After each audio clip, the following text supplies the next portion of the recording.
bagaimana caranya kita menangkal tuyul agar tidak mengambil uang yang susah payah sudah kita cari. Terima kasih Kelana Masa, bajunya sudah sampai. Jangan lupa subscribe ya. Maju terus.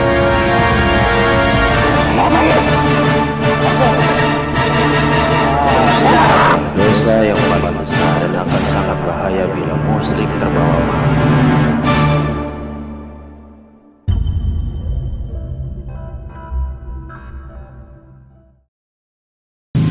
Assalamualaikum warahmatullahi wabarakatuh, pemirsa Kelana Masa dimanapun Anda berada. Malam hari ini kami kembali menyapa Anda tentunya melalui karya-karya terbaik kami nantinya.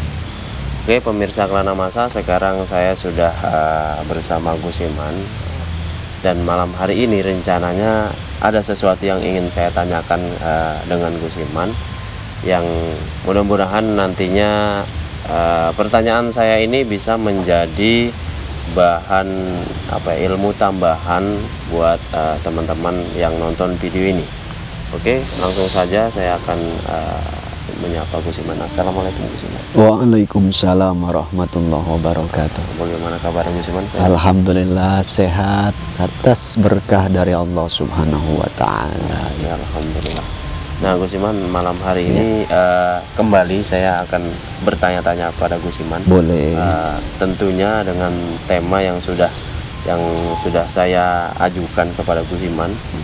Dan kemudian kita setelah sepakat tema ini bisa menjadi video dan akan di-share ke penonton-penonton yang mungkin nantinya video ini bisa menjadi rujukan tambahan pengetahuan. Boleh, insya Allah. Nah Gus Iman, malam hari ini yang ingin saya tanyakan pada Gus Iman ini adalah mengenai pesugihan, yaitu khususnya tuyul. Kan banyak sekali kadang mungkin di daerah kita juga katanya dulu ada desas-desus hilang uang karena memang diambil tuyul gitu kan.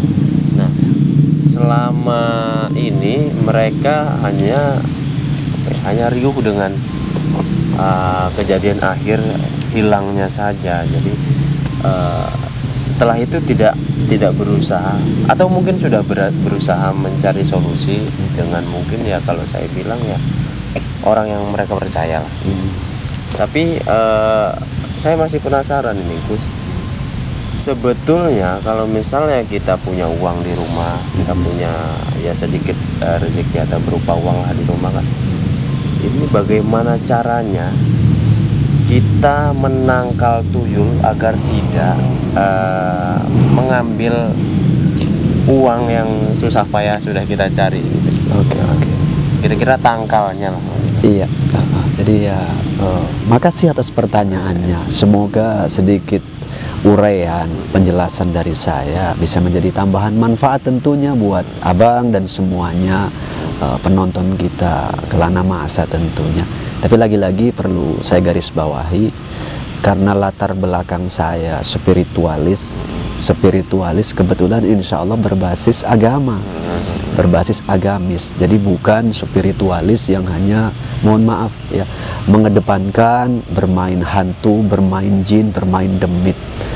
Jadi insya Allah kita jauhkan prinsip-prinsip dan tanda-tanda sifat daripada spiritualis dukun. Ya, itu harus kita sepakati dulu. Inilah background saya. Jadi terkait tentang tuyul, ya, tuyul harus kita ketahui dia jenis golongan bangsa jin. Dan lagi-lagi tuyul itu banyak, mayoritas bisa disebut non-muslim. Barang siapa bangsa jin non-muslim, artinya bisa dikategorikan golongan setan. Ya, setan ini yakni bernaung kepada iblis. Iya, biasanya tunduk kepada iblis. Karena kita harus paham dalam penjelasan agama, iblis sudah meminta izin kepada Allah untuk mengganggu manusia dari beberapa arah yang sudah di request dulunya sama iblis. Kalau kita teringat sejarah masa lalu Nabi Adam, tentunya kan beliau simbah Nabi Adam, ya, yakni bapaknya manusia, terusir dari sorga karena terbujuk layu oleh tipu daya daripada iblis, dan sampai sekarang dilanjutkan oleh antek-anteknya, yakni golongan setan. Ya, saya ulang balik, tuyul adalah golongan setan. Maka dari itu untuk kita menjadi wasilah lah ya, mohon perlindungan kepada Allah supaya dijaga dari gangguan setan, khususnya bangsa tuyul, supaya duit kita atau harta benda kita, khususnya duit lagi-lagi, supaya aman. Kita harus menaati dulu perintah Allah. Ya. Kira-kira perintah yang mana yang harus kita taati ini? Oke. Dalam agama Islam ada perintah yang syariat, yakni rukun Islam.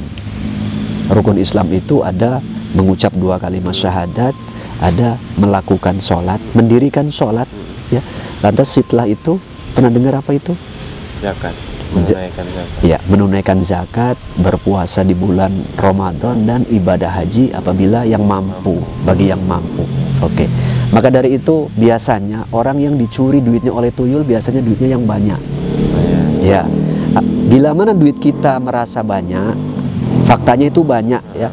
Dan kita harus tahu dulu pasal perintah dalam agama, ada perintah zakat. Zakat ada 2 kategori. Ada zakat fitrah, ada zakat mal, zakat harta. Zakat fitrah mungkin udah nggak asing lagi kita kerjakan di penghujung tahun biasanya, di bulan Ramadan, bulan puasa. Dan untuk harta itu pun ada kewajiban zakat.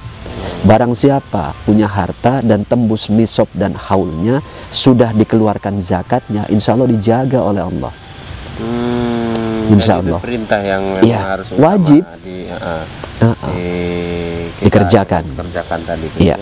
Nah itu perintah wajib, maka harus kita tunaikan dulu zakatnya. Insya Allah harta kita kategori bersih, kita menjadi hamba Allah. Insya Allah tuyul nggak bisa mengganggu kita.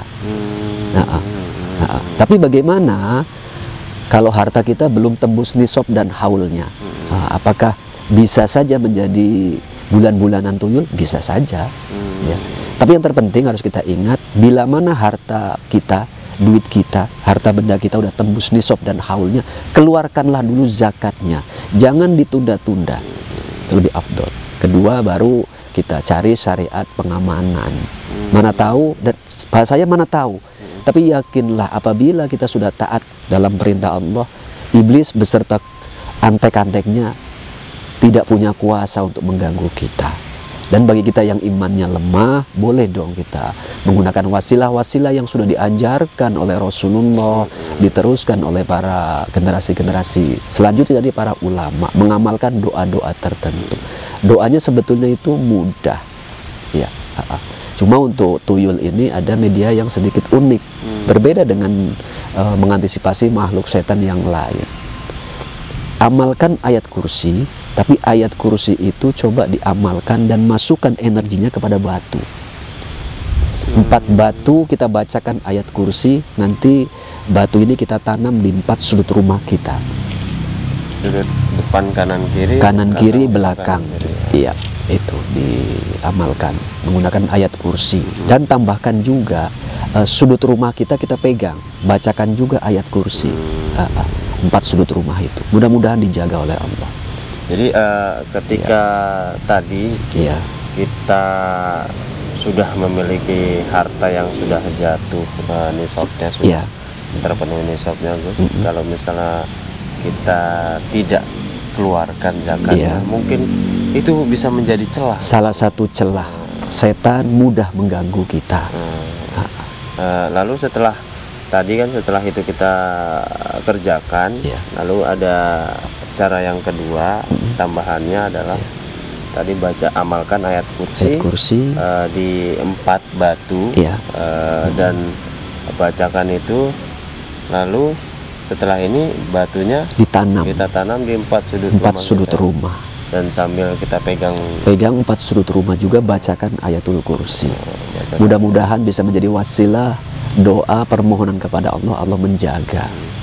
Kira-kira ilustrasinya, Gus, itu nanti kalau misalnya sudah kita tanam itu, sudah kita kerjakan yang tadi, cara yang tadi, tuyul itu mau datang ke rumah kita juga apa enggak itu kira-kira? Biasanya asal catatan, 1, kalau harta kita banyak, zakat sudah kita keluarkan, dan 2, kaifiat yang saya terangkan tadi, yakni mengamalkan ayat kursi di batu dan amalkan ayat kursi sambil pegang dinding rumah, mudah-mudahan tuyul nggak berani mendekat. Mudah-mudahan, ya. Jadi memang ilustrasinya dia ketika rumah itu sudah kita kerjakan kiat-kiat yang tadi, Gus, Iya. itu mereka mau mendekati atau mereka dari jauh sudah tahu rumah ini tidak bisa nih ditembus gitu.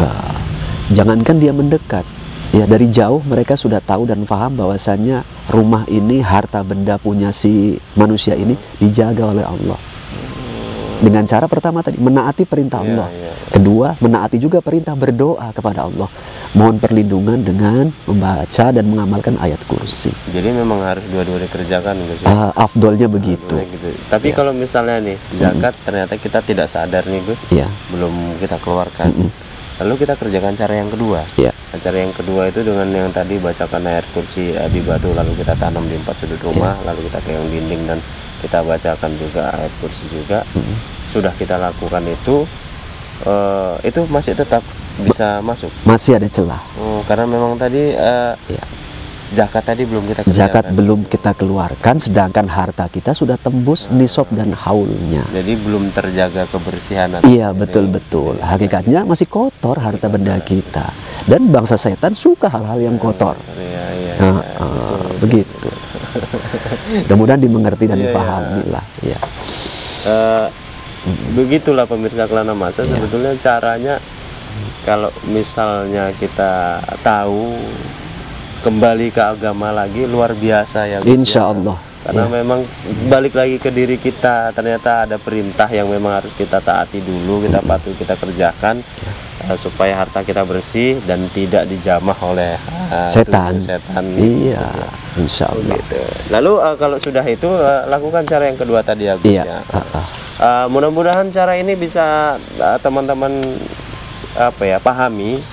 Kalau misalnya mau dikerjakan itu toh ya terserah teman-teman lah. Iya, ya kan? betul-betul. Yang penting pertanyaan saya kepada Gus Iman malam hari ini hanya adalah rasa penasaran saya yang ingin saya tanyakan, dan kalau misalnya ini bermanfaat ya itu alhamdulillah, berarti apa yang sudah kita kerjakan juga bisa dikerjakan juga sama teman-teman di rumah. Oke, demikian lah, Gus. Iya, saya rasa mungkin cukup. Oke lah, baiklah pemirsa Kelana Masa, akhirnya saya dan Gus Iman mohon pamit. Jangan lupa like, komen, dan share video ini, dan jangan lupa juga subscribe dan klik tombol loncengnya supaya teman-teman bisa mendapatkan notifikasi secara otomatis kalau misalnya kami upload video terbaru kami. Oke, Gus, kita pamit. Ya, monggo. Oke, baiklah. Assalamualaikum warahmatullahi wabarakatuh. Waalaikumsalam warahmatullahi wabarakatuh.